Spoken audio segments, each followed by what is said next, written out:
I'm Candice Michel, and this is Our Community. The past few months have been very stressful for a lot of us and deeply disturbing as we watch our basic rights being challenged and our safety nets like Medicare, Medicaid, and Social Security threatened. The people of Curry County and all other rural communities face the very real possibility of our local hospitals, who are so dependent on Medicare and Medicaid, having to close as those sources of funding dry up. All of which means the level of stress is going to keep escalating. Joining me today to talk about trauma, what it is, how it affects us, and what trauma-informed care looks like is Diana Carter, Executive Director of Brookings Core Response. Welcome back to the show, Diana. Hey. It's so nice to see you again. Good to see you. So the last time you were here, we discussed how the financial instability for the federal government was affecting your organization and also your husband Sean's job security as a national forest ranger. So Does Sean still have a job? Yeah, he still has a job. Okay. We just have to check and make sure, right? Yeah, that won't be the conversation today. Hopefully not anytime soon. Excellent. Well, you never know, though. I mean, and for me, that is part of the trauma, if you will, of living in these times, is that you know that tomorrow is going to be another whatever. There's going to be another catastrophe or semi-catastrophe or something big is going to happen that is going to impact us. It's like a daily thing. And not knowing what it is. Like it's weird because there's a consistency in knowing that something's coming, but there's ambiguity in knowing what it is. And people don't do well with ambiguity. No. Even those of us who handle change well don't do well with ambiguity. And some of us don't handle change well. Right. That's that too. A lot of people don't handle change well. That's right. And we're just never sure what's going to happen tomorrow, you know, and how bad it's going to be and what the repercussions are. I mean, it's one thing to make policy decisions and then those policy decisions stay and, but when you're wiggle-waggling and back and forth. Well, typically policy decisions, even in our organization, I mean, the bigger you go, the slower it should take. That's why government's supposed to take so long. Right. Even though we hate it taking so long. But it is supposed to take so long because it's supposed to be predictable. Yes. And if something changes, you're supposed to have a year to 2 years to really, that's why a lot of bills that go into place have like a 4, sometimes up to 10, 15, 20-year implementation period. Not one day. That's tomorrow. Insane. I know. Within 24 hours. And then kidding. Right? I know. Yeah, we don't do well with that. We're not wired that way. No. So let's talk about trauma. How we are wired? Yes, let's talk about that. So tell me, where first of all, where did you start to learn all this stuff? Oh, that's a good question. Probably in treatment first, because they want you to understand trauma in the brain and all of that. I mean, it's very basic in treatment, though, obviously, but they want you to understand all that because they want you to start understanding what, attributed to your addiction and your substance use. And so I think that's where I first heard of harm reduction and trauma-informed care, although we talk about trauma-informed care being this new practice, but it's been around for decades and decades. We just didn't call it that. I mean, pretty much like everything else. Nurses have been using trauma-informed care for a long time. Well, that's in medical care. Good. Well, yeah, right. And psychologists too. But now it's becoming more mainstream, and case managers use it. We hope someday that even law enforcement uses it. They do use some. Do they? Yeah. I think that it differs from area to area. I think that's kind of when I first heard of it. And then I started school pretty early on, like before I even got a year clean, and went into early childhood education. And they teach a lot about, what it means to be a child with trauma and children at risk and family dynamics, human development and all of that. So that's when I also started learning. And then I took an actual class called Trauma-Informed Care, which was nice. An 11-week course just in college. Mm-hmm. And the teacher there was she had a double PhD. Ooh. And at one point she had said that she dropped out of more colleges than she graduated from, which was very interesting to me and changed my perspective on what success really is. Right. Because I had always assumed, like, you have to stick with it. You have to finish everything you start. You have to get an A, do all the things. Yeah. No. So that was really interesting. And the class itself was interesting, just learning about trauma because, you reflect on your own. And so it's not like a light class, like, No. even computers or something, it's Right. was pretty intensive emotionally, but I learned a lot in there. And then I have been to a few different conferences and then just educational events where there were speakers there talking about trauma. I got to hear Dr. Tina Payne Bryson. She traveled from halfway across the world to this conference. That was awesome. And then Dr. Kenneth Ginsberg, who from Bronx, New York, he's a pediatrician of over 30 years. Wow. And so I got to hear him a couple times. So putting all that together, and then now that I do the work, I can kind of see it from that side too. So I have the lived expertise, and then all of the training that I got, and then now I can see how it applies. And so there's always an evolution of learning about it and learning more. And I'm taking some courses on, some public health courses on addiction and stress and all of that. So I kind of am getting even more in depth. Great. Mm-hmm. So let's talk about trauma. Yeah. Well, who doesn't have trauma? Well, let's define it, because I don't know. Is it like being upset with your cat? Well, so in order to even talk about trauma, like, we kind of have to talk about how the brain works, because it doesn't really, we talk about trauma all the time. Even offhandedly, I think we'll say, like, that gave me some PTSD, or like, that was traumatic. Mm-hmm. But like, what actually is trauma, and what does that do to the brain? And so, the first piece is just understanding how the brain works, and the central nervous system, which is, there's a lot of scientific stuff in here too, but I think it makes sense when you put it all together. So most people know, the central nervous system is in our brain, and it runs and how we operate. But it's actually also your spinal cord.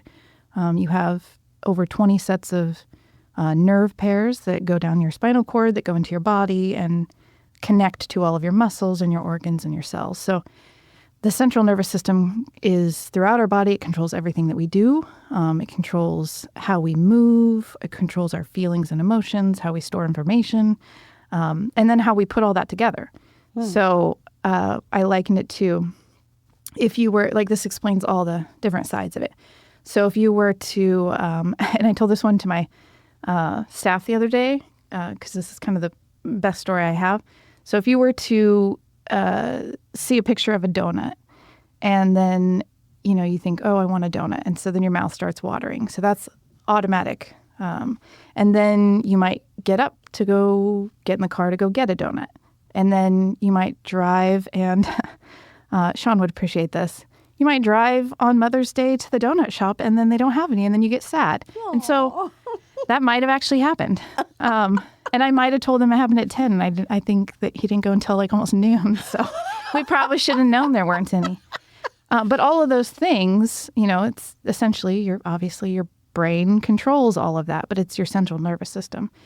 So in your central nervous system, which, by the way, our brains work extremely well under the stress that we put them under. I mean, if you think about, there are times we don't sleep because we're working. There are times that we are driving for hours on end. Forget to eat. Even just like all of our bodily functions, we don't take care of ourselves very well sometimes. And our brains still work really, really well. And that's because how complex they are and how they're set up to bring us back to homeostasis, which is just our set point. It's where we feel okay. In the central nervous system, there are, we have we have cells all over our body. And in the central nervous system, we have blood cells, we have fat cells, but we also have nerve cells, which are called neurons. Mm-hmm. And our neurons connect to other neurons. And some people might have seen pictures of this. It just looks like a web of spiky balls. And so when they connect, that's called the synapse area. Mm-hmm. And so, I mean, this gets a little bit complex, but just stay with me on this. So one neuron reaching out to the other neuron, there's called an axon, which is sort of like, if you think of it like a tree, the axon would be the roots. And this is where everything feeds down into the next neuron. That's where it connects to the top of the next one. The leaves in the top would be like the dendrites. And so that's like where it receives information from the next one. And on the end of these dendrites are these little receptors, and they pick up what's called neurotransmitters. And most people know like dopamine and norepinephrine. Serotonin.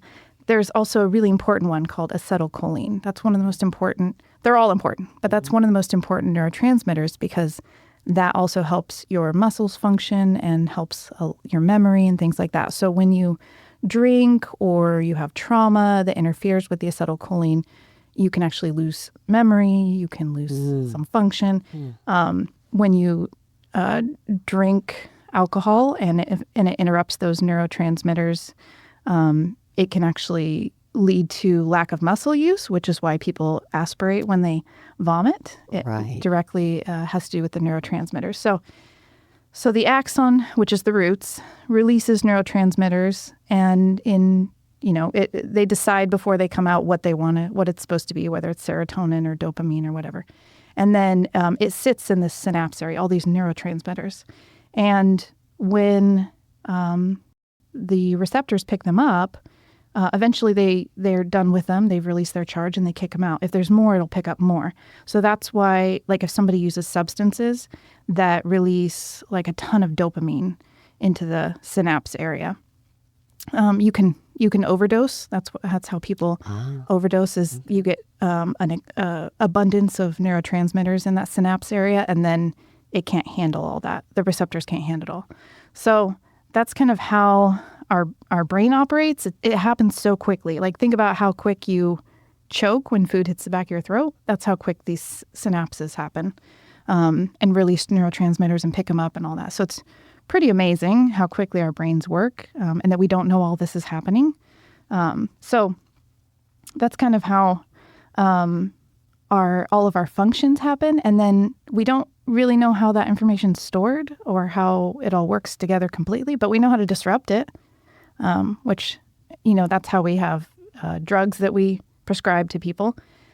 So these neurotransmitters need to leave that area when they're done so that we stop having muscle contractions. Otherwise, we could have seizures and die. Right. So when someone gets bit by a black widow, it'll dump a bunch of acetylcholine into those synapse areas. And then the muscles are contracting too much and you get paralyzed and you die. So that's actually how that all works. Yeah. Wow. Same with like rattlesnake bites and all that. So it's overloads your system. So that's kind of, you can imagine trauma releases a lot of, it also inhibits a lot of serotonin and dopamines and all that. So that's the neurotransmitter side. In the brain, we have three major areas that I think when we're talking about trauma and stress. So you have the amygdala, which is the first part of your brain that forms. That's the inner part of your brain. And that, I think a lot of people attribute to like your fight or flight. I'm getting too close here, I realize. So your amygdala is the first part of your brain to form. It's involved with like your basic functions, reflexes, things like that. So you imagine babies need this so that they learn how to walk and eat and things like that. It does not help you control emotions. It doesn't help you with interactions. And that's formed later. So that's your first one. Then you have the hippocampus, which is another part of your brain. And that is involved with relationships and trust and things like that. And then you have the prefrontal cortex, which is the thinking part of your brain. And that's where you learn and you have memory and you speech and all of those things. So you can imagine it takes a while for the prefrontal cortex to develop because it's the last part of your brain. That's why we say that kids' brains are very spongy when they're early on in life until they're about age 20 to 22. Really? Wow. They're very spongy, and that means they're very flexible, but it also means they're very squirrely. It's exactly how I Yeah. define it. Yes, squirrely. They don't have a lot of, like they have a lack of self-control often. Yep. That's because their amygdala is still forming as well. They are working on relationship building and all of that. That's the amygdala. So what trauma does is you can imagine that your experiences, everything you experience in life fires those neurotransmitters, different types. It fires all of those synapse areas. So when someone experiences a lot of affection early in life and a lot of security, the amygdala, the neurons in there are firing all the time. It's growing healthy. But when they're not, it actually shrinks. And so when a part of your brain shrinks, it's less able to hold neurons. And so there are less neurons, which means there's less firing in that part of your brain, which means that part of your brain doesn't react the way it should. It also doesn't react first if it's supposed to. Like if you're having a conflict with a person, your brain should reach into your amygdala and fire there so that you can attach with this person and figure out the solution. But if yours is shrunk and your hippocampus, if your amygdala is enlarged because you've constantly had to be in fight or flight, that's the part of your brain that's going to fire, not the hippocampus, which is supposed to. So That is fascinating. Yeah. I mean, it's really biological. it is. There's a scientific reason why people behave the way that they behave. Trauma, essentially, is a natural response to an abnormal situation. And so over a repeated period of time, your brain responds how it thinks that that's how it's supposed to grow. So those synapses can actually, like healthy synapses, when you're experiencing trauma early on in life, it can actually stop firing. Like it can be overstimulated a lot, and then the dendrite, the top, can start killing off some of the receptors because it's just too much neurotransmitters. Wow. And so if you think about somebody who's using opiates for a long period of time, it's just flooding it with neurotransmitters. And so your brain the neurons will start to protect themselves and try to protect your body by getting rid of some of those receptors. So that if you stop using, you now have very few receptors and very few neurotransmitters. And so it's not enough to fire. So that's why people get depressed, they feel withdrawals, all of that. So typically, opiates are what you do for pain. So if you've done too much, or you're killing off some of those receptors, then does that mean that you feel more pain, that it takes more? It takes more. So your set point actually, for your tolerance for pain actually goes lower because you have less receptors to deal with the pain. Wow. You don't know that, though, because you're still flooding it. And that's actually, when people overdose, you take Narcan, the Narcan comes in, it kicks those neurotransmitters out of the receptors and plugs the hole. Wow. So that action potential that is happening, which is usually, that it's either an over action of the muscle contraction or it's an underreaction, that stops happening. And then, so what happens to the neurotransmitters is they have to leave the area because they can't stay there forever. So your brain has ways of getting rid of them. Sometimes it's to break them down and put them into your bloodstream, and sometimes it's actually to bring them back up into the it's called the presynapse area, but into the axon. And so that has to happen so that the action can stop happening. And when you take certain drugs, there's things called reuptake inhibitors. Yes. So what that means is reuptake. It inhibits the reuptake of those neurotransmitters.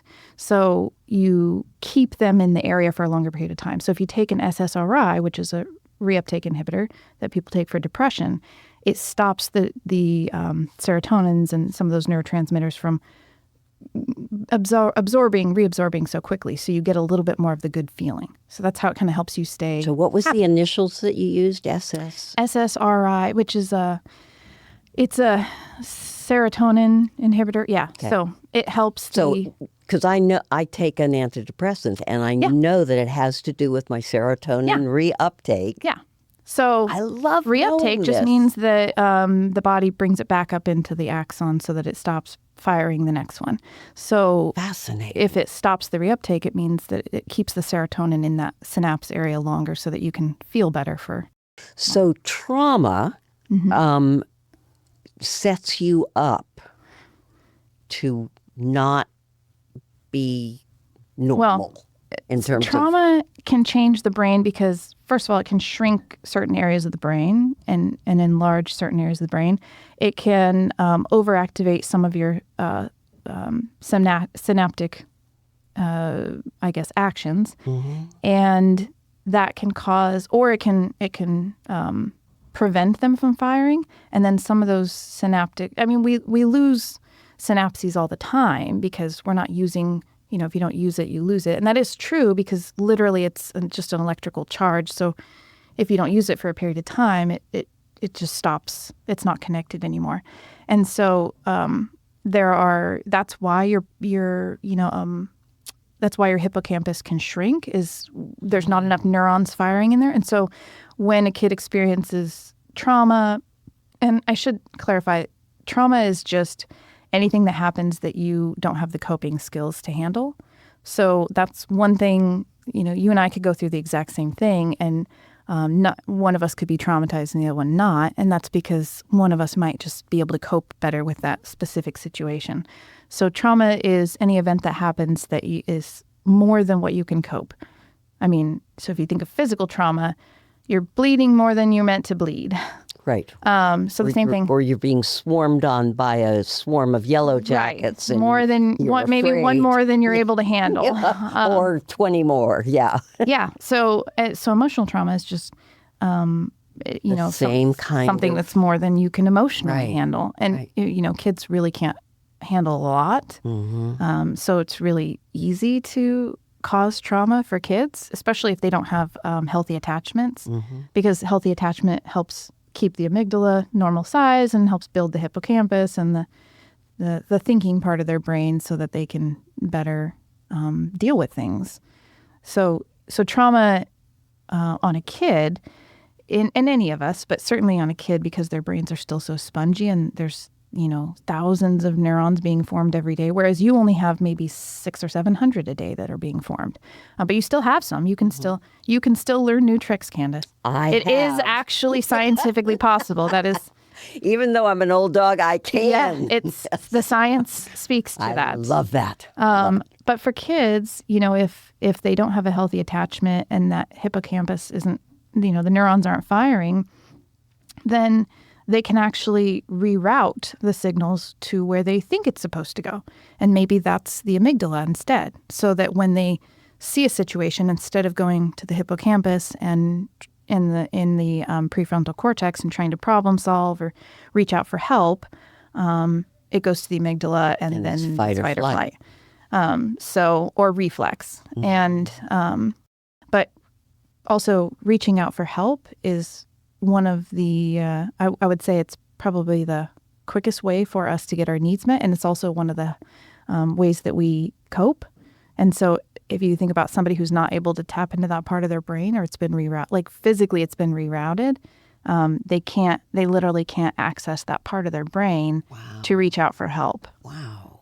So yeah, it has a lot of implications for my work and the people in this community. And there are a lot of conversations happening right now online about whether or not people should get services and who deserves it and who's good and who's bad and all of that. And it's so frustrating because, all of that is very biased and not based in any kind of science or fact. And it's really hard to combat that too. And it also seems like the reality is that we probably all have what we usually call baggage, which is basically the traumas that we've gone through, sure. Right?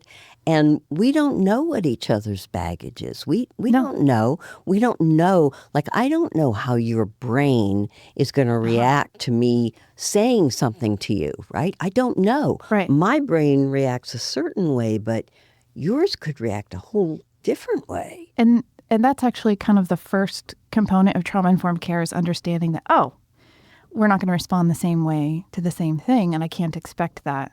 I think essentially trauma-informed care is, first of all, it's education. It's knowing about how the brain functions. And not everybody needs to remember that there's dendrites and axons and all of those things. But just to understand, just to hear it once and to be like, oh, something about chemicals, but it's rerouted and not everybody can access that part of the brain. That's really all you need to know. Right. Because, it's very science-based, but we can see that people aren't responding. When somebody says like, well, why do they use drugs? Like, I wouldn't do that. You might as well tell a person who got into a car accident and had their legs amputated that like, well, I'd never have my legs amputated. Well, of course not. You haven't been in a car accident. You don't need that. And so it's an interesting comment for somebody to even say that they wouldn't handle it that way because, and frankly, I don't believe that. I think if you were in the same, walk down the same path, I think you would be handling it exactly the same way because what they're doing is, again, a very normal response to abnormal situations. So, and if what you're basically trying to do is just get through life as best you know how, and you've only got certain things available to you because of trauma that you've been through, that's all you've got available. Well, and so the hippocampus is also, like I said, responsible for inhibition and taking time to think, and kind of your responsiveness. And so if that part of your brain is shrunk, you're going to have much higher risk-taking behavior. Interesting. So you're going to do things that put yourself or others at risk more often. Right. But for most people, especially those who are using drugs, they're harming themselves first. So that typically they're not trying to have risk-taking behavior that affects other people. I think that's something we attribute it to. When we see drug use, we assume it's hurting everybody.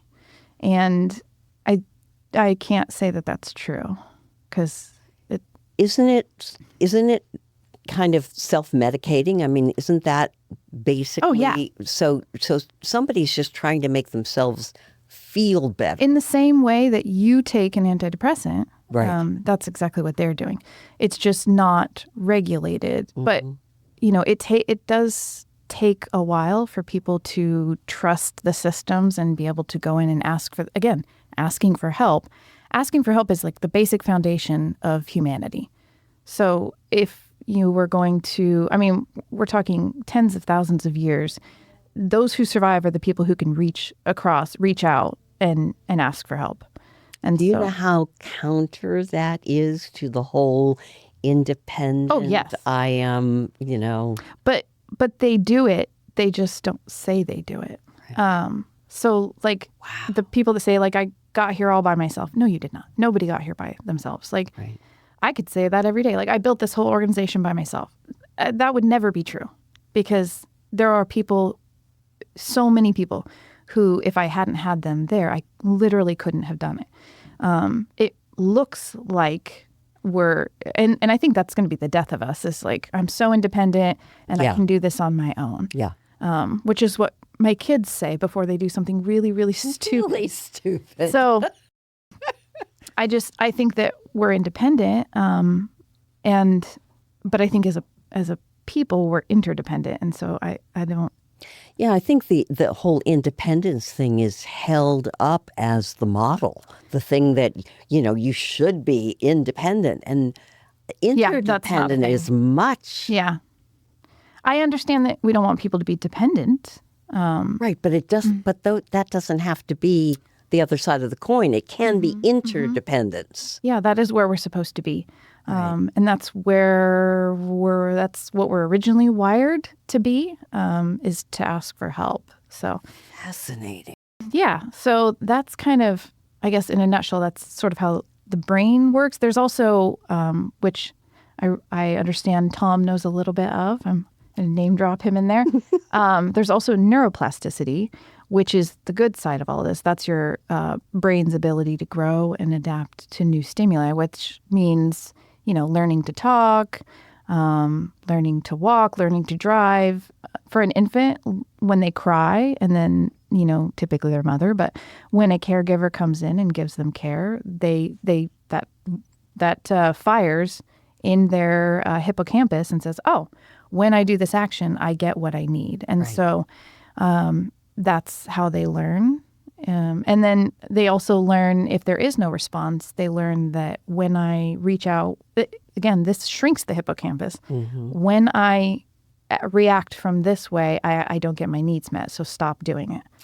And so there have been studies done in Romania and other places in Europe where they had orphanages where the babies weren't touched, or I remember that. there were no caregivers. They were just basically fed, and the babies were silent, and they were also underweight, and they also had a lot of maladaptive adjustment issues when they were older, including not being able to reach out for support. I imagine there was a lot of addiction and mental health issues amongst those children, just by knowing brain chemistry. Yeah. Wow.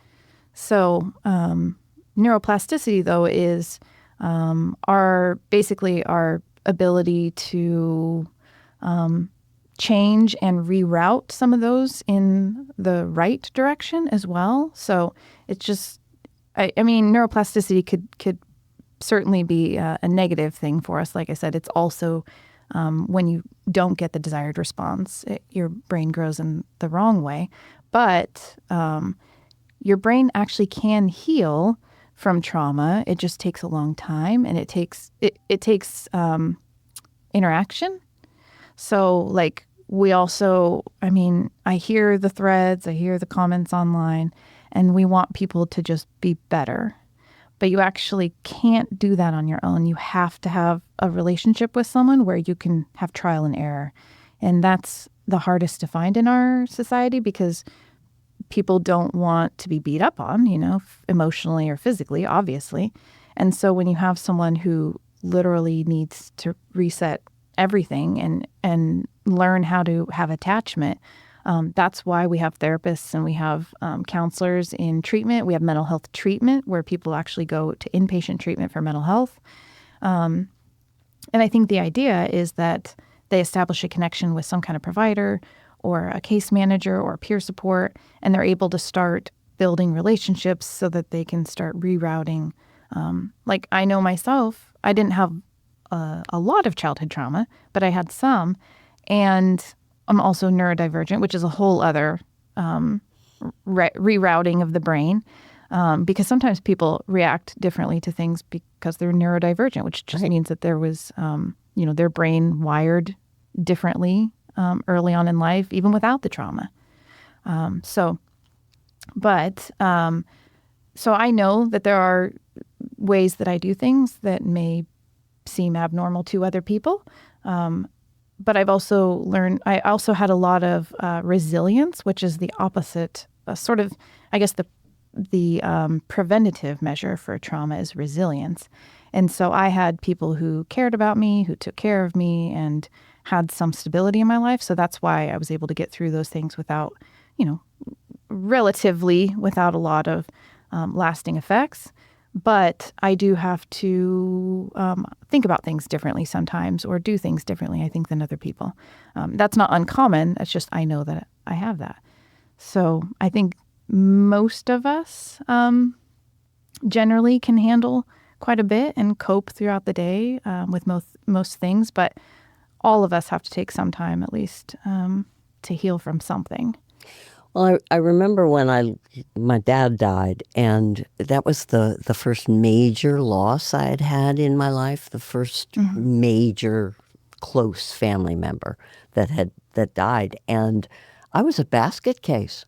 I mean, really, it took a year for me to just process it and get to the point where watching a Hallmark card commercial on TV did not reduce me to a blubbering idiot. And that's the neuroplasticity. That is, us going through change and adapting and rewiring. Because, like, if you're, maybe you're married to your spouse for 40 years and you guys have very long-lasting routines.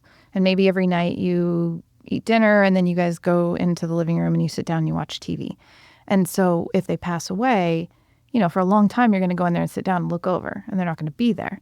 And then eventually you'll stop. And so that's your brain rewiring so that when I sit down, I don't look over there. Now I do this. That's just a really simple but piece it of it. takes a while. Yeah, it does. It takes a long while. And we're so impatient with each other. We want people to change right away. I wish we could see this happening in the brain from the outside, because we would give people so much more grace and room. Yeah, I think, to make the mistakes that they do, if we actually could see this physically happening. Yep. So it's really a shame, but that we have to educate people in order to get that empathy and that response. But that is how we operate. And I wonder if the people who don't seem to have empathy, I wonder if they've been traumatized.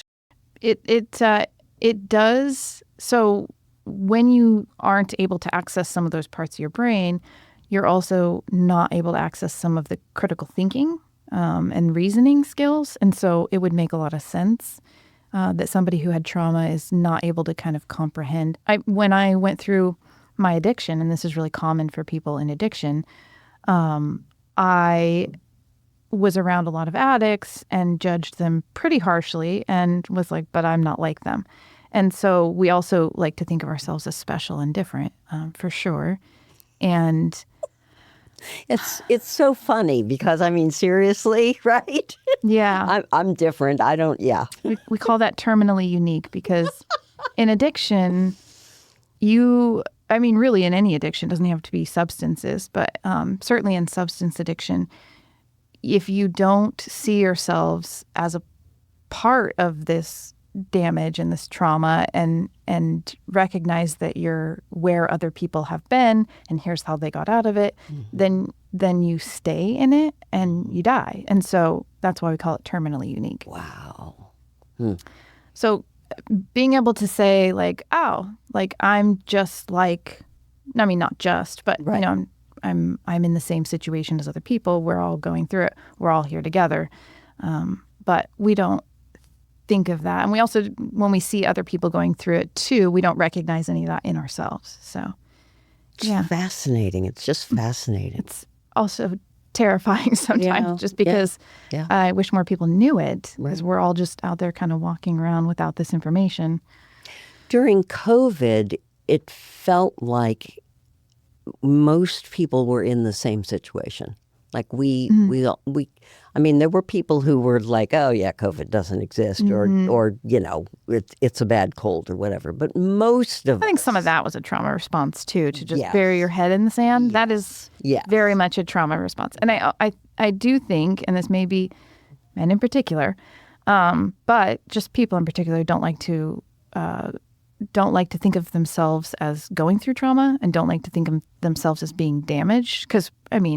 But we're physically, there is damage that happens. It doesn't mean we're damaged, right? But there is damage that happens. And so there were a lot of, COVID was very interesting when in the conversation around trauma, because there are different types of trauma. There's chronic trauma, and then there's acute, which is like, a car accident or like a major event where you see something horrific. And then there's chronic, long-term, like child abuse and domestic violence. And it doesn't even have to be extensive. It could be repeated issues at work. I can't tell you how many traumatic situations I hear about from my own employees about previous jobs. So that stuff is really pervasive. But so we have the long-term, we have the acute, and then there's also... So what I wanted to know, though, was, given that we were kind of in the same boat, were we all kind of hand in hand going through that trauma? Was it a shared trauma? There's individual trauma. Right. And then I think societal trauma, which has a different, and I think even a deeper impact sometimes, because a lot of us are very resilient. We can handle short term. Right. We can sometimes handle longer term, but we can't handle thinking that something might be indefinite or not knowing when it's going to end, even those of us who are really resilient. And with COVID, not only did we see like people having their individual trauma, but then anytime you turn to someone, they were going through it too. So Yeah. COVID was when I really, like, us as helpers, whether you're a nurse, whether you're a case manager, whoever you were in the helping profession or are, that was the time where I say that the help needed help, because we really just, normally we're very resilient, but we do need to reach out at times. And there just was no one to reach out to. Most of my peers were just not in a state that they could handle talking. Yep. And therapists were overwhelmed, so it was difficult to get some of my own help. And then that's happening across the globe. And so even though you can't see beyond, 20, 30, 40 feet, and but you're watching the news, you're hearing things, and you know that all over the world that this is happening. And so when a sort of like the difference between if you get sick, well, it is, it was an illness, and then like if your whole household gets sick, obviously there's a lot more. You're not going to get a lot of on. Exactly. You're not going to get a lot of sympathy from your little brother, for instance. No, who is hacking up his guts as well. It's just you're not. Like, I only had older siblings, so I did get sympathy, but typically no. Exactly. Yeah. So that's kind of the neuroplasticity. That's kind of how the brain functions. There's a little bit more around trauma and kind of why I had mentioned earlier that how we study trauma. I think before we started, I had mentioned how we study trauma has been very biased. And so even the definition of trauma and the diagnoses is still not accurate enough, because when we did studies on trauma, we really only studied adults. And so PTSD was put into the DSM-5 as a diagnosis somewhere in the 1980s. And we haven't really done a lot of updating around trauma since then. I think now we have complex trauma as well, which is more so we have PTSD and then we have CPTSD, which is typically what they diagnose children with. And it's very interesting to me because it's not different, but they feel that it's different, and it's just because kids present different. And so when we did all those studies around in the 80s around PTSD, we only studied adults. And one of the common themes that came out from trauma was the reoccurring memories. Well, kids don't have that at an early age because they don't typically hold on to memories. Right. And so we said, well, kids don't really have PTSD. And so only 25% of kids that have verifiable trauma really get diagnosed with PTSD. So we also don't treat kids early for trauma because we can't recognize it sometimes. Wow. So there's some implications to that as well, globally. Yeah. With why we have so many adults walking around maladjusted. Because if you're damaged as a kid, if you experience trauma and the biology of your brain gets thrown out or disrupted or whatever, you take that into adulthood. Yeah. Unless there's some you're kind doing of intervention, some healing. Right? Yeah. Mm-hmm. Yeah. Take it in. And, and this is from public health and numerous studies, but childhood trauma is the single most profound public health crisis in our country. It's not chronic health disorders. It's not cancer. It's not, it's trauma. It's childhood trauma.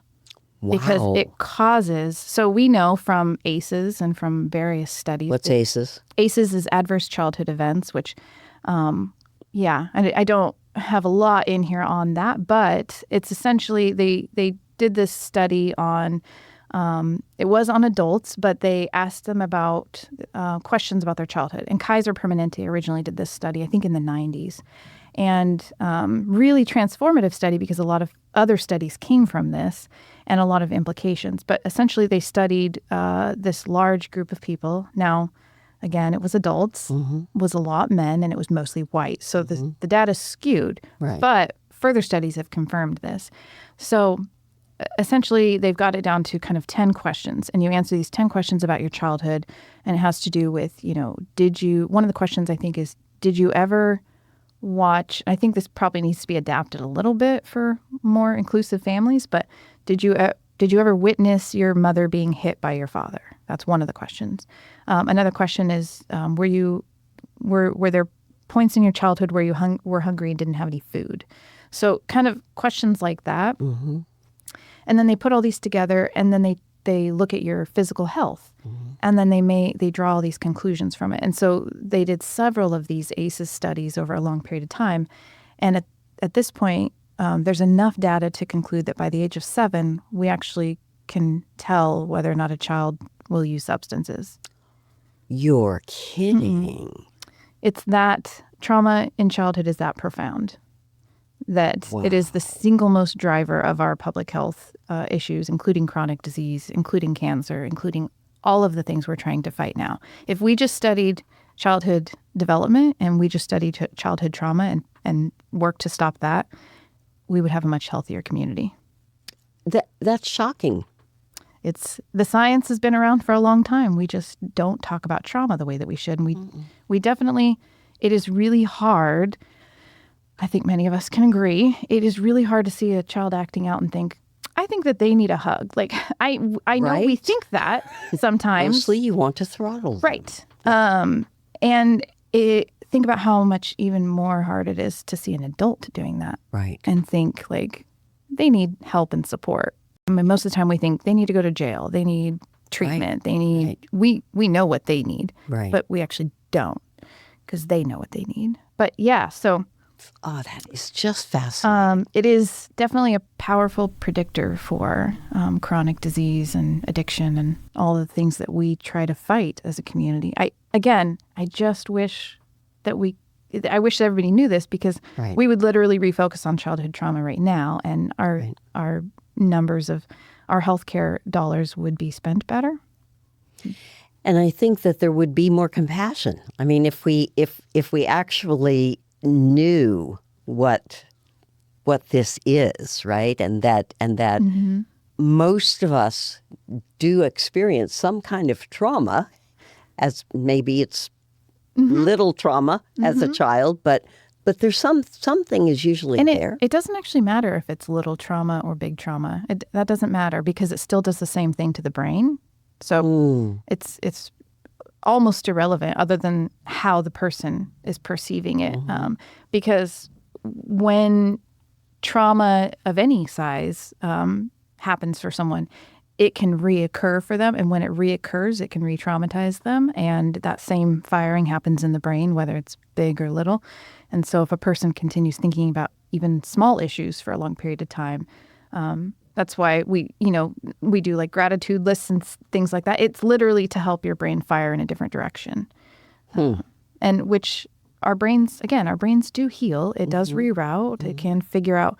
I mean, there are people who've lost full abilities to use limbs, to use all kinds of things. And through different types of therapies and even electrical treatments and things like that, they've regained some movement. It's just rerouted a different way. Interesting. So you can heal a lot, but there are synapses that can just never be regrown. So you have to do a lot of work. So people's responses might be more delayed, I guess, including emotional But it would be nice. It would be nice if everybody knew this. Yes. So that we were maybe a little slower to judge. We have a core belief that people are either good or bad, and they make either good decisions or bad decisions. But it's really not that simple, because the traumatized brain can't actually access that part of themselves to handle things. It literally hijacks your brain. In fact, scientists call it a hostile takeover of the conscious mind by powerful negative forces. That is what trauma does to your brain. Wow. So, your alarm systems become distorted. So danger is dangerous. Neutrality is dangerous. And even things that you and I think are good, like getting into a house or getting a job, are dangerous. And so when we talk to people, when I hear people talk about addiction and homelessness, and they're like, well, why don't they just do this, or why don't they just do that? Or like this is a really common one is, well, they were offered help and they didn't take it, so they obviously don't want it. But to them, that looks dangerous. And that might not make sense to you. And it doesn't matter if it makes sense to you because it's real for them whether it makes sense to you or not. So you can either accept it or live in denial and never actually help this person. So that's why we talk about trauma a lot, is because we see people who respond a lot differently, I think, than most people are comfortable with. We get asked a lot if we ever feel like we're in danger or if we get a lot of threats. And we do. We actually do get a lot of threats, but it's not usually from our clients. Really? We get a lot of threats, more threats from the community members than we do clients. That is, but that's just not awful. to say that we don't get threats from them. Mm-hmm. But if you have a person that you know has experienced a lot of trauma, which being trauma-informed means we assume this person has gone through some kind of trauma to get where they are. If they're at our doorstep, we assume they've gone through some kind of trauma. Right. And it's not a negative assumption like we assume they're broken. Right. It's, we assume their brain might not work the same way that some other people's works, and so we need to handle things differently and really pay attention to how we're saying things so that we're not, the knife in it. Adding Yeah. to it. Mhm. Yes. So when someone comes in and they're asking for help, there are times where they get agitated with the way we're saying things, or what if we have to enforce boundaries or anything like that. And, there have been a few threats, and we don't just automatically go like, okay, you made a threat, you're out. We have to really assess the situation and be like, do we feel threatened? And it's the same as you would if you were to make a report. Is there means? Like, is there intent? Is there a plan? If there's not all three of those things, or at least two of those things, we pretty much know it's just this person's trauma response. There's a great movie called Paper Tigers. Have you ever seen Paper Tigers? Okay. Do you know what the concept of paper tigers is? Mm. I feel like we've probably talked about this. It was probably a long time ago. Oh, yeah. I think you're right. Yeah. If you think back to tens of thousands of years ago when men lived all around a campfire, the biggest threat to mankind was the saber-toothed tiger. And so if a man was sitting there at a fire or whatever, or anyone, and they heard rustling in the bushes, their brain would immediately kick in and the amygdala would kick in. And they probably had a lot larger amygdalas back then because they didn't do a lot of reasoning in relationships. Not that they didn't do any. They did, more than we think. But they had a lot of fight or flight. Yeah. Yeah. So immediately all the blood would rush from their, stomach cavity and go to their limbs and their butt and their legs and all of that. So that they could run. Yeah. Their breathing would quicken, and then, so all of those things happen very rapidly. And when you are stressed out, those things can happen to you too. And they happen because your brain thinks that it's literally life or death and you need to react. And so, but when we're in stressful situations, it's very rarely life or death. Right. But that's how we respond, especially if your amygdala is enlarged. That's how you're going to respond. And that's the paper tiger. So the paper tiger so the tiger is obviously there's a threat to your life, right, and you need to run. The paper tiger is we just think there's a threat, but it's really nothing. Right. Or it's not life or death. And so that's why we have a lot of grounding techniques, that you learn in therapy. I tap my feet on the floor because it reminds me that I'm actually not in danger. And then I'm able to come back into my thinking brain and be like, calm myself down. Right. And I mean, not all the time, obviously, but most of the time, yeah, right, because I know all this information and I know my coping skills. So everybody should have some kind of coping skills for stress because everybody has fight or flight. There is no person that doesn't have an amygdala or a active amygdala. That would be very interesting if they did not have that response. I almost think that would be dangerous to not have that response. I think it would be fatal. I think so too. Yeah. So really, and I kind of want to, I know we're sort of running out of time. We are getting towards the end. You're right. We did not even get through Didn't I tell you? So what I want to say and make sure that I leave everybody with is that one of the questions that I think is that we ask when we're talking about trauma, and I mean we as in like providers, when we're talking about trauma, we're talking about how to handle these things in how to teach society about trauma. We ask, do people with traumatized brains have to get better before we can help them?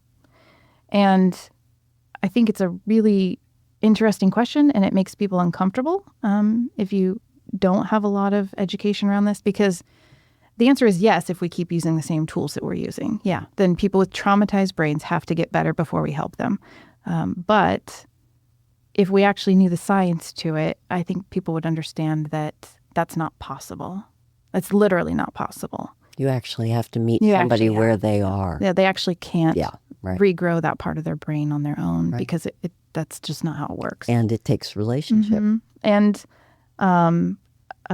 we also, I know you and I talked about this earlier, but there's a great book called Chasing the Scream that talks about addiction that I just read for one of my classes, but I wish I had read it a lot sooner.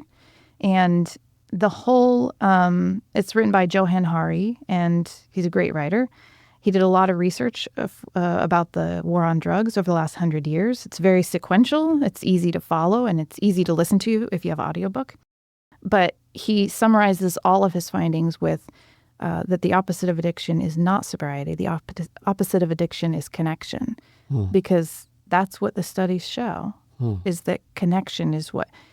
You can have someone who's never going to get clean. And not because we say they never are, but they may never get clean. So if there was someone who never got clean, they still deserve connection. They still deserve love and care and all of those things. And if they're ever going to have a chance, that's the only way there is. Diana? I still had like a whole thing. I can't help you. You're going to have to come back. Clearly, I told you there's probably going to have to be... Yeah, we didn't even get to what you do. We just talked about how people are broken. I know, except that they aren't broken. No. They aren't broken. They're not. Yeah. They have interesting things going on in their brains. But we all have really interesting things going on in our brains. I would be so curious to kind of just see the makeup of, okay, everybody's amygdala and hippocampus and all of those things. It'd be very interesting. I know. Well, I want to tell you that this was absolutely fabulous. I enjoyed every minute of it. And I think understanding each other's hidden wounds is critical. So I'd love to have you come back and talk about the second part of this. Yeah. And you can listen to this interview with Diana Carter on our website, kciw.org. Thank you for listening. I'm Candice Michel, and this is Our Community.